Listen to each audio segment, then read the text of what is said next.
सब बहन भाई तैयार हैं कलाम के सुनने के लिए? ज़ोरदार तालियां बजाएंगे और कलाम को वेलकम करेंगे। एक बार फिर आप सबों को मेरी तरफ से, हमारी फैमिली PMI की तरफ से ईद सऊद यीशु मसीह का ऊपर लौट जाना, असेंशन बहुत बहुत मुबारक हो। हालेलुया। आज का टॉपिक यीशु मसीह का सऊद और यीशु मसीह की आमद सानी, सेकंड कमिंग। आओ देखें खुदा के कलाम में से यूहन्ना रसूल की मार्फत लिखा गया इंजीली बयान 14वां बाब पहली 3 आयात को हम तिलावत करेंगे। आओ कलाम खुदा की तिलावत सुने। यूहन्ना रसूल की मार्फत लिखी गई इंजील, the gospel of John chapter 14 first 3 verses, उसकी पहली 3 आयात को हम तिलावत करेंगे। मुकद्दस कलाम में से यूहन्ना रसूल की मार्फत लिखी गई इंजील 14वां बाब पहली आयत से 3री आयत मुकद्दसा तक। जी, खुदावंद के कलाम मुकद्दस में यूं मरकूम है, तुम्हारा दिल ना घबराए, तुम्हारा दिल ना घबराए, तुम खुदा पर ईमान रखते हो, तुम खुदा पर ईमान रखते हो, मुझ पर भी ईमान रखो, मुझ पर भी ईमान रखो। मेरे बाप के घर में, मेरे बाप के घर में बहुत से मकान हैं, बहुत से मकान हैं। अगर ना होते, अगर ना होते तो मैं तुमसे कह तो देता, मैं तुमसे कह देता, क्योंकि मैं जाता हूँ, क्योंकि मैं जाता हूँ ताकि तुम्हारे लिए जगह तैयार करूं, और अगर जाकर तुम्हारे लिए जगह तैयार करूंगा, तो फिर आकर तुम्हें अपने साथ ले लूंगा, ताकि जहां मैं हूं तुम भी हो। मुकद्दस कलाम के पढ़े सुने समझे और कबूल किए जाने पर खुदावंद की बरकत सब कहें आमीन। आज का टॉपिक खुदावंद यीशु मसीह का सऊद यानी ऊपर चढ़ जाना और फिर उसका दोबारा आना यानी सेकंड कमिंग, दूसरी आमद। जो तिलावत की गई आयात हैं उनमें ये दोनों पैगामात मौजूद हैं। यीशु मसीह का ऊपर उठाया जाना और फिर दोबारा चर्च को, कलीसिया को वो लेने के लिए आ रहा है। ये दोनों पैगामात इन 3 आयात में हमें मिलते हैं।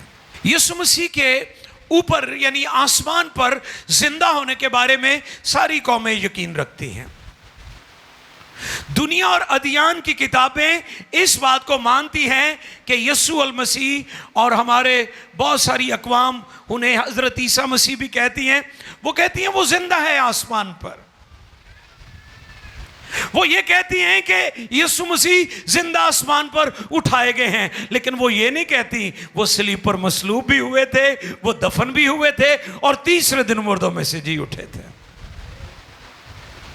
मसीही ईमान, बाइबल, इंजील की सच्चाइयां और शहादतें हमें यह सिखाती हैं कि यीशु मसीह मसलूब भी हुआ था और यीशु मसीह मर गया था, यीशु मसीह दफन हुआ था और यीशु मसीह अपने कहने के मुताबिक तीसरे दिन मुर्दों में से जी उठा था, फिर वो ऊपर गया था। कौमें ऐसे नहीं मानती, वो इसको और तरह से देखती हैं। कौमों का मानना और हमारा मानना फर्क है।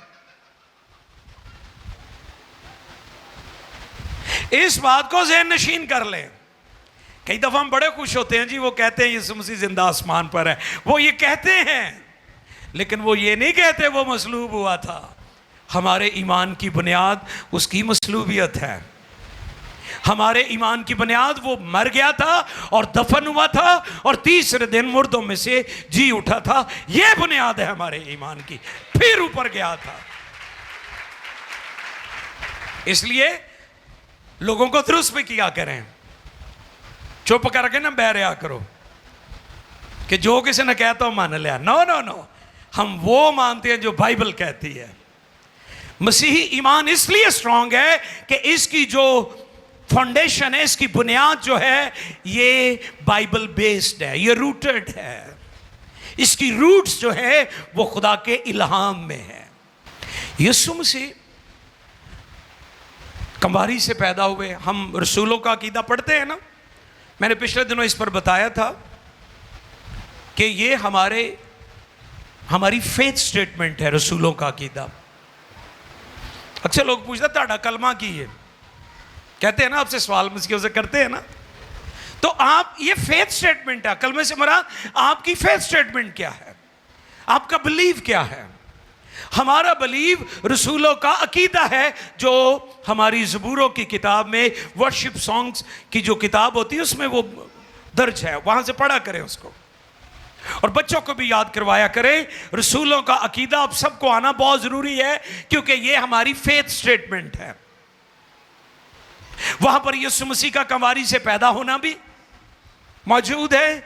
यीशु मसीह का पैंतुस पिलातुस की हुकूमत में दुख उठाने का भी जिक्र है, जिसको दुनिया और कौमें डिनाई करती हैं। यीशु मसीह का कब्र में जाना और फिर 3 रात दिन कब्र में रहना भी उसमें इकरार किया गया है, और उसका जी उठना, और फिर वो आसमान पर चढ़ गया और दोबारा कलीसिया को लेने आएगा, और हमेशा की जिंदगी हम अबदियत में उसके साथ गुजारेंगे। ये हमारे ईमान की बुनियाद है। और उसमें बाप और बेटे रुल कुछ का भी जिक्र है कि हम तस्लीस फिल तौहीद के मानने वाले हैं। यीशु मसीह ऐसे नहीं ऊपर गए, ऐसे ही वो नीचे भी नहीं आए थे, और ऐसे ही वो ऊपर नहीं गए, बल्कि नबियों के कहने के मुताबिक हुआ है। नबूवतें मौजूद थी। ज़बूर 110 पहली आयत, यहोवा ने मेरे खुदावन से कहा। हाँ, यहोवा यानी खुदा कादिर मुतलक के बाप ने मेरे खुदावन यानी यीशु मसीह से कहा, तू मेरे दाहिने हाथ, तू मेरे दाहिने हाथ बैठ जब तक कि मैं तेरे दुश्मनों को तेरे पांव की चौकी ना कर दूं। यीशु मसीह जब आसमान पर सऊद फरमा गए तो फिर वो कहां पर चले गए? हाँ, वो खुदा बाप किबरिया की दाहिनी तरफ जा बैठे। ये क्यों हुआ कि दाऊद ने और ज़बूरों की किताब में ये नबूवत मौजूद थी कि इब्ने आदम कलमा खुदा दुनिया में आएगा, कफारा देगा, बाप का मिशन पूरा करेगा, और फिर वो आसमान पर उठा लिया जाएगा और बाप की दाहिनी तरफ जाकर बैठ जाएगा। यीशु मसीह लाखों में शुमार नहीं हुआ, और भी मुकद्दस हस्तियां, लेकिन यीशु मसीह को यह एजाज है कि वो बाप की दाहिनी तरफ बैठा हुआ है। वो लाखों में शुमार नहीं हुआ, जैसे और लाखों मुकद्दसीन और अजीम हस्तियां हैं उनमें शुमार नहीं हुआ, बल्कि वो खुदा बाप की दाहिनी तरफ जाकर बैठा है। और दाहिनी तरफ इसलिए बैठा है कि उसने गुनाहों को धोया है। क्या किया है? लिखा है वो गुनाहों को धोकर, इब्रानियों का खत का मुसन्निफ लिखता है, वो गुनाहों को धोकर किबरिया की दानी तरफ उसने गुनाहों को धोया, इसलिए उधर बैठा। मरकस 16:19 देखिए, मरकस 16:19। गर्ज खुदावंद यीशु जी उनसे कलाम करने के बाद जी आसमान पर उठाया गया। हाँ जी, ये इंजीली बयान है, मरकस की मार्फत आसमान पर उठाया गया और खुदा की दाहिनी तरफ बैठ गया। ये कौन सी नबूवत पूरी हुई? ज़बूर 110 की नबूवत। आज का दिन बड़ी अहमियत का हामिल है, क्योंकि आज का दिन ज़बूर नवीस की प्रोफेसी पूरी हुई थी कि वो आसमान पर चला गया, और फिर मरकस ने उसको कलमबंद किया, और फिर इब्रानियों का खत 8वें बाब की पहली आयत भी पढ़ेंगे। और देखिए खुदा के कलाम में से जी, अब जो बातें हम कह रहे हैं जी, उनमें से बड़ी बात ये है कि हमारा ऐसा सरदार काहिन है जो आसमानों पर किबरिया के तख्त की दाहिनी तरफ, हालेलुया, किबरिया के तख्त की दाहिनी तरफ जा बैठा। हमारा ऐसा सरदार काहिन है। मैं फिर दोहरा देता हूं, यीशु मसीह दूसरी अजीम हस्तियों की तरह जो लाखों हैं उनमें शुमार नहीं हुआ। वो अकेला ही बाप की दाहिनी तरफ बैठा हुआ है। ये उसकी अजमत को, ये उसकी फजीलत को बयान करती है चीज कि मेरा यीशु अजीम तरीन है, कोई और नहीं है। यूं तो एलिया भी उठाए गए थे, हनूक भी उठाया गया था। हनूक खुदा के साथ साथ चलता रहा और आसमान पर, और फिर एलिया को भी बगोले ने उठा लिया था। लेकिन हनूक और एलिया मरकर कब्र में से जिंदा होकर ऊपर नहीं गए। ये काम सिर्फ मेरे यीशु ने किया है कि वो मसलूब हुआ और वो दफन हुआ और तीसरे दिन मुर्दों में से जी उठा और फिर ऊपर गया है। ये फर्क है। जे तानू कोई कहे ना कि आप ये जो अल मसीह की फजीलत बयान कर रहे हैं, इसको ज़रा बताएं तो सही, ये अजीम क्यों है, ये फजीलत क्यों मिली उसे। उन्हें बताएं कि हनूक भी उठाया गया, एलिया भी उठाया गया, लेकिन वो मरकर जिंदा होकर ऊपर नहीं उठाए गए। यीशु मसीह मौत और कब्र पर गालिब आने के बाद फिर ऊपर उठाया गया है, इसलिए यीशु अजीम है। अगला पॉइंट, सरदार काहिन साल में एक मर्तबा बकरों, बछड़ों, बैलों, जानवरों का खून लेकर पहले अपने आप को पाक करते और फिर उसी खून से कफारा लेकर पाक तरीन मकान में दाखिल होते थे। होली ऑफ होलीज, वो जगह जो पाक तरीन थी। आओ देखें इब्रानियों 9, 11 और 12 में इस बात को हम सीखें कि हमारा सरदार काहिन जो है वो ज़मीनी हैकल में नहीं गया। आओ देखें इब्रानियों 9वां बाब, Hebrews chapter 9 verse 11 and 12।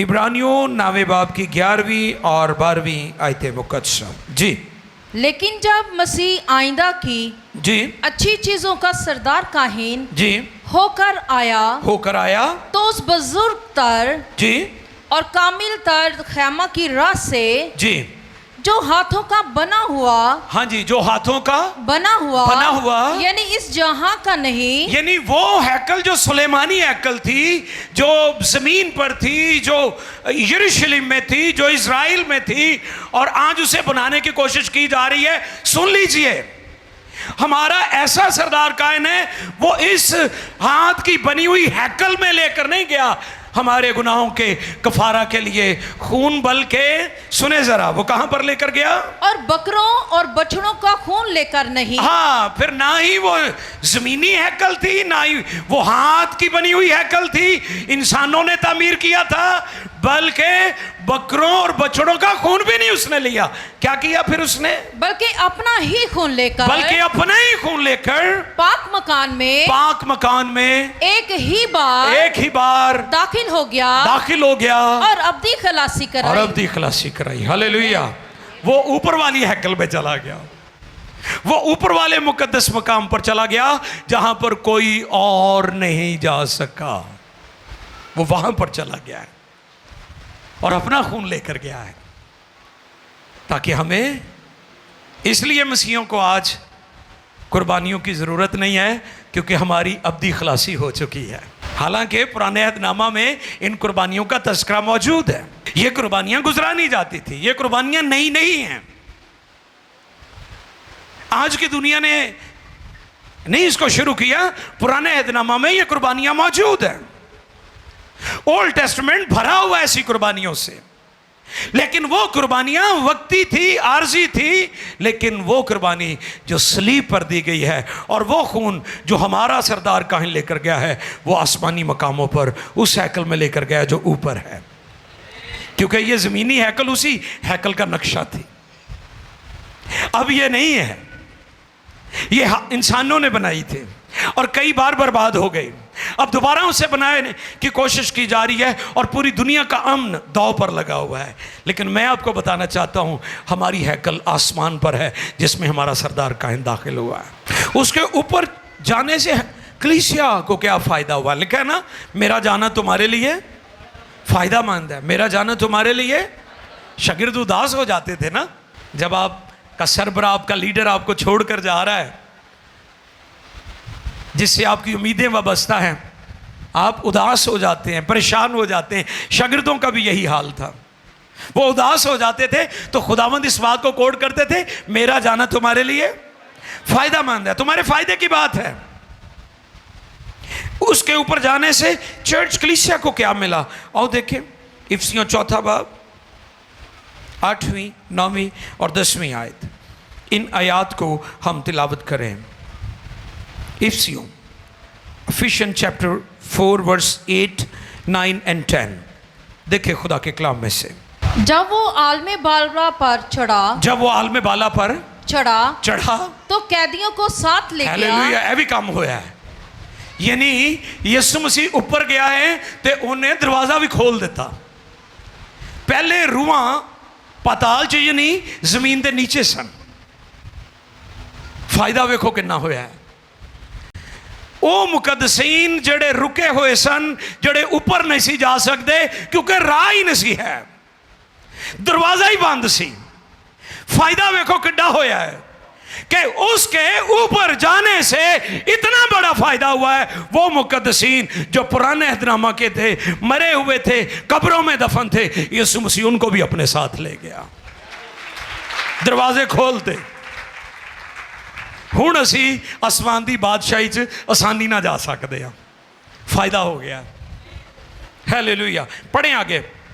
जब वो आलमे बाला पर चढ़ा, जब वो आलमे बाला पर चढ़ा तो कैदियों को साथ ले गया, कैदियों को साथ ले गया, और आदमियों को इनाम दिए, और आदमियों को इनाम दिए मिले।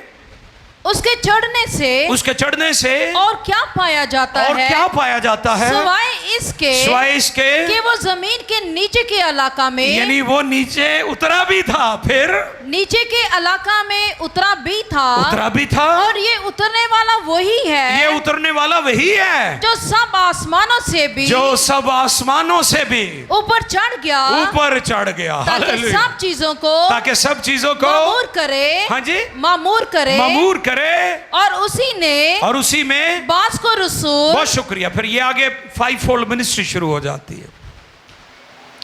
कलीसिया को इनाम दिए गए हैं, फिरदौस के दरवाजे खोल दिए उसने, ऊपर जाकर राहें तैयार कर दी हैं हमारे लिए, बंद दरवाजे खोल दिए हैं, मुकद्दसीन को ले गया है अपने साथ। अब हमारा ऊपर जाना आसान हो गया है, ये फायदे की बात है। पहले मुश्किल था ये, खुदा के हुजूर कौन जा सकता था? आगे चलकर हम सीखेंगे कि वो हमारा वकील भी है। हालेलुया, वो हमारा वकील भी है। वो दरवाजे जो आसमानी दरवाजे थे, बंद थे, उसने उनको हमारे लिए खोल दिया। यीशु के ऊपर जाने से ये दरवाज़ा खुल गया है। मौत, कब्र, गुनाह और इब्लीस पर फतह पाकर वो आसमान पर चला गया और उसने फिरदौस का दरवाज़ा हमारे लिए खोल दिया। जैसे ही ज़मीन पर एक मसीही की, यीशु मसीह पर ईमान रखने वाले की आंखें बंद होती हैं, तो नाल ही उत्ते जाके उहदियां अखां फिरदौस च खुल जांदियां ने। कैसा काम हुआ है उसके ऊपर जाने से। हालेलुया। इधर अखां मीटियां तुसी, ते इधर जो उत्ते जाके अख खुली है तो जलाल दे विच चले गए। कितना बड़ा काम हुआ है। आज का दिन कितना अजीम दिन है हमारे लिए, कि आज के दिन इतना बड़ा काम हुआ है कि इधर एक मसीही ज़मीन से अपना सफ़र ख़त्म करता है, उसकी तबाही मौत हो जाती है, मर जाता है, और दूसरी तरफ जब उसकी आंख खुलती है आसमान पर। इस पर पहले भी मैंने बताया, पिछले दिनों भी, कि आदमियों के लिए एक बार मरना, कितनी बार? इक्को बार ही पैदा होना है तो इक्को बार ही मरना है। उस तो बाद अदालत का होना। तो साढ़े मुहावरा बनया होया, वो जी जम जम आओ। वो बंदा पूछे जमना इक्को बारी होंदा है, ये पता नहीं कितों जम जम आओ। ये मसीही ईमान की इकदार नहीं है जम जम आओ, ये हमसाया मुल्क च है वे जम जम आओ कि कदी तुसी मुर्गी बन गए हो, कदी तुसी बिल्ली बन गए हो। मेरा ख्याल है कि कोई 80 लाख से ज़्यादा जुनूमे हैं, 80, 85, 86 लाख जुनूमे। जन्म, पहला जन्म, दूजा जन्म, मैं मिलूंगा तुझे अगले जन्म में। नहीं नहीं नहीं नहीं नहीं नहीं, ये बाइबल की तालीम नहीं है। इधर एक ईमानदार की आंख बंद होती है और दूसरी तरफ उसकी आंख आसमान पर फिरदौस में खुल जाती है। मेरा यीशु आसमान पर हमारे लिए जगह तैयार करने गया। यूहन्ना 14:2 पढ़िए जी। आसमान पर जगह तैयार करने के लिए क्या है? मेरे बाप के घर में, मेरे बाप के घर में बहुत से मकान है, बहुत से मकान है। अगर ना होते, अगर ना होते तो मैं तुमसे कह देता, तो मैं तुमसे कह देता, क्योंकि मैं जाता हूँ, क्योंकि मैं जाता हूँ ताकि तुम्हारे लिए, ताकि तुम्हारे लिए जगह तैयार करूँ, जगह तैयार करूँ। और अगर मैं जाकर, और अगर मैं जाकर तुम्हारे लिए, तुम्हारे लिए जगह तैयार करूंगा, जगह तैयार करूंगा, तो फिर आकर तुम्हें अपने साथ ले लूंगा, तुम्हें अपने साथ ले लूंगा, ताकि जहां मैं हूं, ताकि जहां मैं हूं तुम भी हो, तुम भी हो। इफ्सियों पहले बाब की 19वीं आयत भी निकालें जी। इफ्सियों, Ephesians chapter 1 verse 19 to 22, 22वीं आयत मुकद्दसा तक हम पढ़ेंगे। 19, 20, 21 और 22। आओ देखें खुदा के कलाम में से। और हम ईमान लाने वालों के लिए जी उसकी बड़ी कुदरत क्या ही बेहद है जी, उसकी बड़ी कुव्वत की तासीर के मौफिक जी, जो उसने मसीह में की, जब उसे मुर्दों में से जिलाकर जी अपनी दाहिनी तरफ आसमानी मुकामों पर बैठाया, Praise God। और हर तरह की हुकूमत जी और इख्तियार जी और कुदरत और रियासत और हर एक नाम से बहुत बुलंद किया, जो ना सिर्फ इस जहां में बल्कि आने वाले जहां में भी लिया जाएगा, और सब कुछ उसके पांव के तले कर दिया, और उसको सब चीजों का सरदार बनाकर कलीसिया को दे दिया। आमीन। कहां पर बैठा है यीशु मसीह? बाप की दाहिनी तरफ। मैंने कहा यह उसकी अजमत है कि वो बाप की दाहिनी तरफ बैठा है। वो दूसरे मुकद्दसीन में शुमार नहीं हुआ, दूसरी अजीम और मुकद्दस हस्तियों में जो लाखों हैं। अंबिया के लिए खुदा का शुक्र, उनकी अजमत, उनकी हुर्मत, उनका मकाम बहुत बुलंद है। हम कदर की निगाह से देखते हैं, लेकिन यीशु मसीह उनमें शुमार नहीं हुआ। यीशु मसीह बाप की दाहिनी तरफ बैठा है, किबरिया की दाहिनी तरफ बैठा है। इससे मुराद कि वो हमारी शफात कर रहा है। हमारे पास 2 मददगार हैं, 2 वकील हैं। कितने? 2। रुल्कुस को दूसरा मददगार कहा जाता है, ऐसे ही है। तो कई लोग पूछते हैं जी फिर पहला मददगार कौन है? तो इसका जवाब यह है कि यीशु मसीह हमारा सरदार काहिन है और वो कमज़ोरी में हमारी मदद करता है। वो पहला मददगार है, और पाकरू रुल्कुस दूसरा मददगार है। अब कई लोग रुल्कुस को जब्राइल समझते हैं। नहीं नहीं नहीं नहीं, जब्राइल फरिश्ता है, वो मखलूक है, और रुल्कुस जो है वो खालिक है, वो तख्लीक कार है, वो खलक करने वाला है, वो क्रिएटर है। खुदा की रूपानियों की सतह पर जुम्बश करते थे, जुम्बश हॉवर करती थी, हॉवरिंग थी, और लाइफ और जिंदगी वजूद में आई। रुल्कुस शख्सियत है। हमने पिछले दिनों भी सीखा था कि रुल्कुस में कुव्वत है, रुल्कुस कुव्वत नहीं है, या कोई तासीर नहीं है। तो इसलिए याद रखें, यीशु मसीह के पास सारा इख्तियार है, और वो हमारी शफात करता है, वकालत करता है, हमारी शफात के लिए ज़िंदा है। इब्रानियों 7:25 भी पढ़िएगा जी। इब्रानियों की कलीसिया को लिखा गया ख़त 7वें बाब की 25वीं आयत मुकद्दसा। इसीलिए जो उसके वसीला से खुदा के पास आते हैं जी, वो उन्हें पूरी पूरी निजात दे सकता है क्योंकि वो उनकी शफाअत के लिए हमेशा जिंदा है। हालेलुया। वो हमारी वकालत करता है, वो हमारा वकील है। और फिर रोमियो 8वें बाब की 34वीं आयत मुकद्दसा देखें जरा। कौन है जो मुजरम ठहराएगा? जी, मसीह यीशु वो है जो मर गया बल्कि मुर्दों में से जी भी उठा और खुदा की दाहिनी तरफ है और हमारी शफाअत भी करता है। अब लोगों को ये बात जो डाउटफुल है ना जी, यीशु मसीह कहाँ पर है, मैंने कई हवाले आपकी खिदमत में पेश कर दिए है कि वो कहाँ पर है और वो उसकी पोजीशन क्या है, उसका मकाम क्या है। कई लोग कहते हैं ना जी, यीशु से दुआ मांगते हैं, यीशु को खुदा क्यों कहते हैं, यीशु की परस्तिश और इबादत क्यों करते हैं? क्योंकि वो इस लायक है कि हम उसकी परस्तिश करें, हम उसकी इबादत करें। और मैं आपको पिक्चर दिखा देता हूँ उसकी परस्तिश कैसे हो रही है। मुकाशवा 5वें बाब की 11वीं से 14वीं आयत तक पढ़ें। मुकाशवा 5, 11 से 14। आसमान पर उसकी परस्तिश हो रही है। वो सिर्फ वहां बैठा ही नहीं है बाप की दाहिनी तरफ जाकर, बल्कि उसकी परस्तिश हो रही है। आओ देखें खुदा के कलाम में से। और जब मैंने निगाह की तो उस तख्त और उन जानदारों और बुजुर्गों के गिरदा गिर्द बहुत से फरिश्तों की आवाज़ सुनी, जिनका शुमार लाखों और करोड़ों था। वो बुलंद आवाज से कहते थे, क्या कहते थे? कि ज़िबा किया हुआ बर्रा। हालेलुया। यूहन्ना ने क्या कहा था यीशु मसीह को? देखो ये खुदा का बर्रा है। अब आसमान पर उस बर्रे के बारे में जरा देखे, वहां पर उस बर्रे के साथ किस तरह पेश आते हैं वो जी।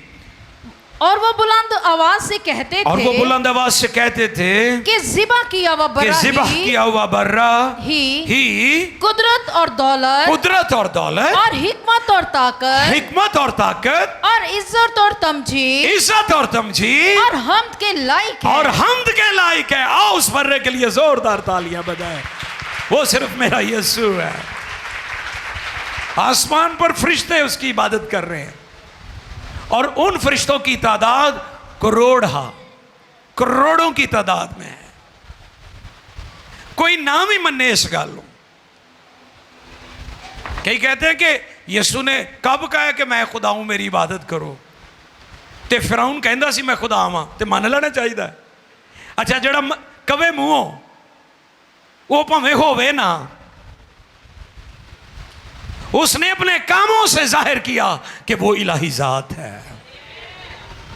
वो मुंह से नहीं कहता, वो करके दिखाता है कि वो इलाही जात है। और यहां पर भी आप देख सकते हैं कि फरिश्तगान उसकी परस्तिश और इबादत कर रहे हैं। उसने करके दिखाया। फिर 7वें बाब की 9वीं आयत पढ़ें।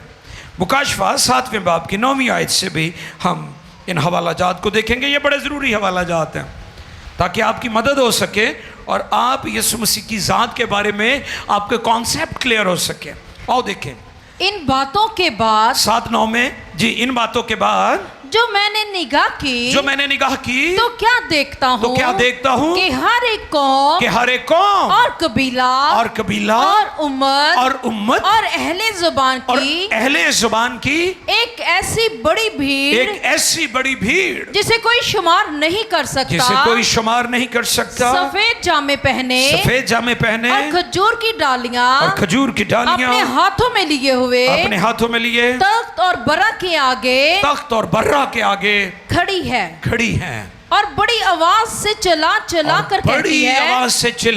कर कहती है कि नजात हमारे खुदा की तरफ से है जो तख्त पर बैठा है और बर्रा की तरफ से आमीन। हालेलुया। आसमान पर उसकी परस्तिश हो रही है। क्या हो रहा है? तो जो उथे हो रही है तो वे इथे भी करने चाहिए। जब ऊपर हो रही है तो फिर नीचे वालों को क्या मसला है भाई? आसमान पर उसकी परस्तिश हो रही है। और फिर यीशु अपने वादे के मुताबिक फिर वापस आएगा। अभी हम थोड़ी देर बाद गीत भी गाएंगे। यीशु मसीह अपने वादे के मुताबिक जल्दी आने वाला है। टॉपिक क्या था आज? यीशु मसीह का साउद और उसकी आमदसानी। वो फिर दोबारा भी आएगा, और जब वो दुनिया में आएगा तो क्या करेगा? अब वो ऊपर गया है तो क्या कर रहा है? अब मैं अगला मंजर आपको दिखाना चाहता हूं कि जब वो आमदसानी यानी दोबारा आएगा फिर क्या करेगा। ये सारी चीजें बड़ी क्लियर हैं, वाज़ेह हैं, रोज़े रोशन की तरह कि यीशु मसीह जब पहली दफ़ा आए, बाप का मिशन पूरा किया, कफारा दिया, निजात का काम किया, मसलूब हुआ, दफन हुआ, जी उठा, 40 रोज तक ज़ाहिर होता रहा और फिर आसमान पर चला गया। अब ऊपर चला गया है, ऊपर क्या कर रहा है? शफात कर रहा है। ऊपर क्या हो रहा है? उसकी परस्तिश हो रही है। अब अगली तरफ हम चलते हैं कि जब दोबारा आएगा तो फिर क्या होगा। यूहन्ना 5:22, यूहन्ना रसूल की मार्फत लिखी गई इंजील 5वां बाब और उसकी 22वीं आयत मुकद्दसा। क्योंकि बाप किसी की अदालत भी नहीं करता। क्या लिखा है? बाप किसी की अदालत भी नहीं करता, बल्कि उसने अदालत का सारा काम बेटे के स्पुर्द किया है। बेटे यानी यीशु के स्पुर्द किया है। तो इसका जवाब यह है कि जब वो दोबारा आएगा तो दुनिया की अदालत करेगा। अब सिर्फ वो ही नहीं करेगा, तुसी भी करोगे। हालेलुया। लोग कहे तुम तख्तों पर बैठकर कौमों की अदालत करोगे। वाह, चर्च का कितना बड़ा एजाज है। इथे चर्च नहीं मानते, ज्यादा चर्च है वो किड्डी सी मस्ती है, हैं? चर्च का कितना बड़ा एजाज है कि आप दुनिया की अदालत करेंगे, लेकिन वो जो खून खरीदे हैं, जिन्होंने अपने जामे बर्रे के लहू से धो लिए हैं, उनकी बात हो रही है। दूसरा तीमुथियुस 4 बाब की पहली आयत। अदालत वो किन किन की करेगा? आओ जरा देखें। दूसरा तीमुथियुस 4 बाब की पहली आयत। खुदा और मसीह यीशु को जो जिंदों और मुर्दों की अदालत करेगा। सुन ले, किन किन की? जिंदों और मुर्दों की और मुर्दों की अदालत करेगा। रुक जाए यहां पर। वो जिंदों और मुर्दों की अदालत करने आ रहा है। कई मुर्दे हैं, लोग उनको कहते हैं ये जिंदा है, हमारे लिए जिंदा है, ओदी भी अदालत हो रही है। कई जिंदा ने लोग कहते ये तो जिंदा लाश ही है, ओदी भी अदालत हो रही है। अगर किसी को किसी हॉस्पिटल ने डिक्लेयर कर दिया जी आपका बंदा, आपकी औरत डेड हो चुकी है, इसे ले जाए, याद रखिए यीशु उसकी भी अदालत करेगा। दुनिया जिनको समझते ना कि जी वो मरे नहीं, वो जिंदा हैं, मेरा यीशु उनकी भी अदालत करेगा। ये इख्तियार बाप ने बेटे को दिया है। और यहां पर क्या लिखा है?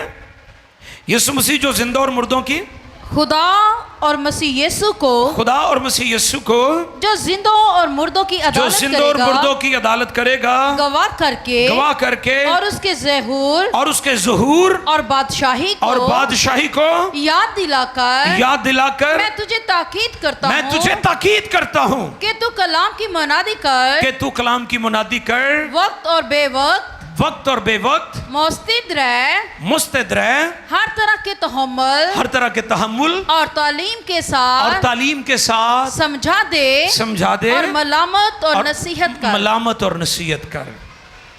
म्यार बताया गया यहाँ पर सिखाने वालों का कि उनका क्या म्यार होता है, कैसे टीच करते हैं वो लोगों को। उनका तालीम याफ्ता, उनका ट्रेंड होना, उनका सीखना, उनका तहम्मुल, उनका किरदार, उनका कैरेक्टर, उनकी गुफ्तगू, उनका अंदाज़े बयां कैसा होना चाहिए। अजीजों, यीशु मसीह दोबारा आ रहे हैं। क्या कहा था उन फरिश्तों ने? देखिए जरा अमाल पहले बाब की 11वीं आयत। क्या कहा था उन्होंने? रसूलों के अमाल पहले बाब की 11वीं आयत पढ़ दीजिए। रसूलों के माल पहले बाब की 11वीं आयत। और कहने लगे, जी क्या कहने लगे? ए गलीली मर्दो, तुम क्यों खड़े आसमान की तरफ देखते हो यही यीशु जो तुम्हारे पास से आसमान पर उठाया गया है इसी तरह फिर आएगा जिस तरह तुमने उसे आसमान पर जाते देखा है हालेलुया। बदली ने उसे छुपा लिया था, इसी तरह वो बादलों को रथ बनाकर सवारी बनाकर दोबारा आएगा और हर आंख उसे देखेगी। मैं पिछले दिनों चीचा वतनी कॉन्फ्रेंस में था, तो वहाँ पर मैंने ये बात सिखाई कि ये जो जंगी सूरत हाल है, सिर्फ इसे सियासी मसला ना समझे, ये बाइबल के लेंस के साथ इसे देखें।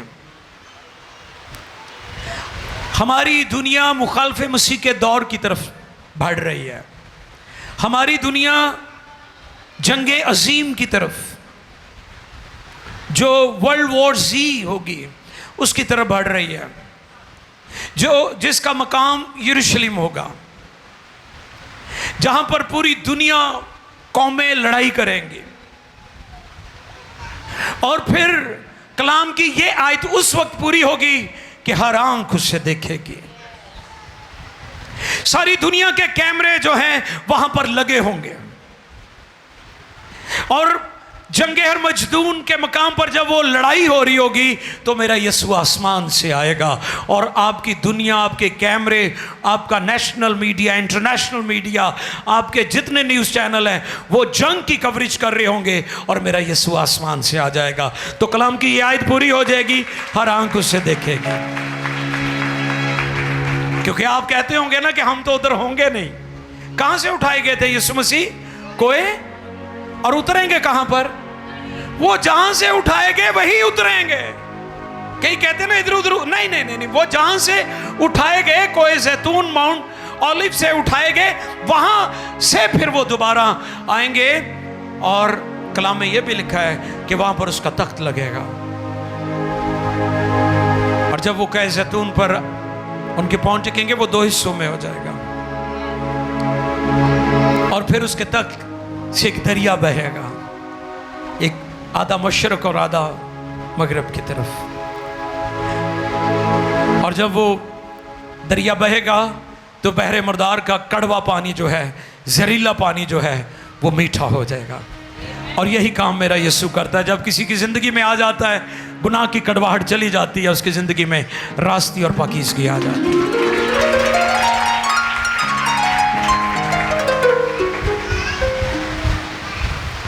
अब हमें उसका इंतजार करना है, क्योंकि दुनिया की आखिरी उम्मीद सिर्फ यीशु है। दुनिया की किसी और अजीम हस्ती के बारे में नहीं लिखा कि वो आने वाला है, सिर्फ मेरे यीशु के बारे में बाइबल में लिखा है, जो था, जो है, जो आने वाला है, वो सिर्फ यीशु है। आओ अपनी आंखें बंद करें। चर्च को बेदारी की जरूरत है, रिवाइवल की जरूरत है, क्योंकि दुनिया की आखिरी उम्मीद खुदा का बेटा यीशु है। और उसके बाद चर्च को, जिसको उसने कहा तुम दुनिया के नूर हो, पहले वो कहता कि मैं दुनिया का नूर, फिर वो कहता कि तुम दुनिया का नूर हो। आपकी मरती हुई दुनिया को यीशु की जरूरत है। सो आओ कि खुदा मुझे रोशनी बना, कौमों के लिए, उम्मतों के लिए। आंखें बंद कीजिए और अपने हाथ उठाकर सल्लम में दुआ करें। रूहानी जोश से भर जाओ। लिखा है रूहानी जोश से भरे रहो। खुदा के लिए आपकी मोहब्बत कभी भी ठंडी ना पड़े, आपका दिल उसकी मोहब्बत से सरशार रहे। ओ रसेबो खोश के दिल रे, रूहानी जोश, रूहानी जोश, रूह का जोश, रूह की आग, बेदारी की आग जिंदगियों में काम करे, खानदानों में काम करे, कलीसियों और मुल्कों में काम करे। बेदारी की आग। ओ रसाबरा का शाखा दलारा। हालेलुया। दुनिया के हालात चीख चीख कर पुकार रहे हैं, वो अब आने वाला है। वो जल्दी आने वाला है। दुनिया का स्टेज तैयार हो चुका है, उस बादशाह के लिए स्टेज रेडी हो रहा है। आपकी दुनिया के हालात तेजी से बढ़ रहे हैं उस तरफ। ये जंगी सूरत हाल दुनिया में, अफरा तफरी, मेरे यीशु के आने की निशानियां हैं। क्या आप तैयार हैं? क्या आप उन कंवारियों की तरह हैं जो जागती रहीं, जिन्होंने अपना तेल जाया नहीं किया? 10 कंवारियां, बाइबल में कंवारी की जो इस्तिलाह है,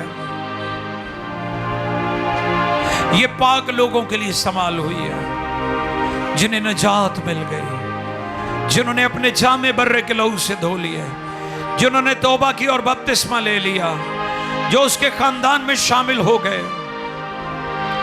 ये इस्तिलाह उनके लिए इस्तेमाल हुई है। वो 10 कंवारियां, 5 अक्लमंद और 5 बेवकूफ थी। बेवकूफ कंवारियों ने तेल जाया किया। उन्होंने रुलकुस भी पाया था, लेकिन रुलकुस की बेकदरी की। आज भी बेशुमार लोग रुलकुस की बेकदरी कर रहे हैं। रूह का तेल तो मिला है, लेकिन नींद की गफलत, दुनिया की गफलतों के सबब से उन्होंने इस तेल को भी जाया कर दिया। लेकिन 5 अक्लमंद थी, वो जागती रही, वो जागती रही। आप भी जागते रहो, बेदार रहो, और तेल को, रूह को ना बुझाओ। बेदार रहो, हालेलुया। बेदार रहो, बेदार रहो, जागते रहो, जागते रहो, यीशु के नाम में, आमीन, हालेलुया।